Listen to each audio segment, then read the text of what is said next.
Master Orchha की चोरी।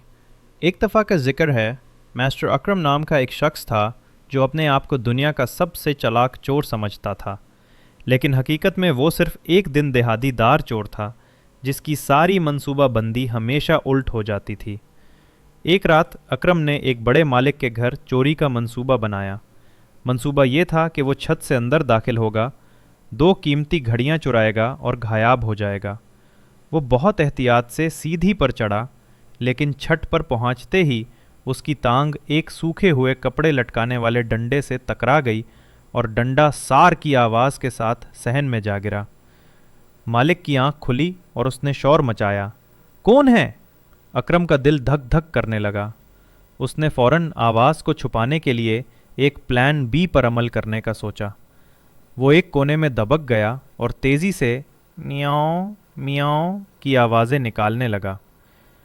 मालिक ने खिड़की से बाहर झांका, कुछ नज़र ना आया तो बरबराया, ओह, ये तो सिर्फ एक भूखी बिल्ली थी, मेरी नींद खराब कर दी, और सो गया।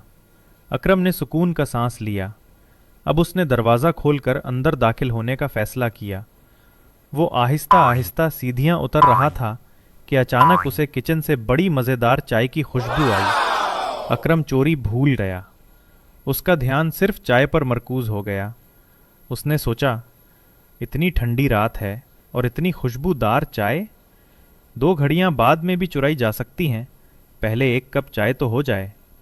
वो दबे पांव किचन में गया, कैतली से एक कप चाय निकाली और आराम से बैठकर चाय पीने लगा। अचानक किचन का दरवाज़ा खुला और मालिक अंदर आया।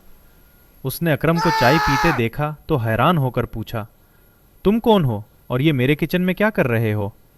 अकरम ने निहायत एतमाद से चाय का घूंट भरा और बोला, मैं मास्टर अकरम हूँ। इस वक्त मैं तुम्हारे घर चोरी करने आया था। मालिक की हैरत बढ़ गई। उसने गुस्से से कहा, तो फिर तुम चाय क्यों पी रहे हो? अकरम ने बड़ा मुतमईन होकर जवाब दिया, भाईजान, आपने चोरी का सुन लिया, अब क्या है? रात काफ़ी ठंडी है और आपकी चाय की खुशबू बहुत अच्छी थी। मैंने सोचा पहले जिस्म में थोड़ी गर्मी डाल लूँ ताकि चोरी करने में मज़ा आए। वैसे चाय बहुत कमाल की बनी है, आप भी पिएंगे? मालिक उसकी बेशर्मी और चाय के शौक पर हंस हंस कर लोटपोत हो गया और बोला, तुम पहले ऐसे चोर हो जो चोरी की तैयारी से पहले चाय की पार्टी कर रहा है। जाओ, घड़ियां छोड़ो, पहले बैठकर मुझे अपनी कहानियां सुनाओ।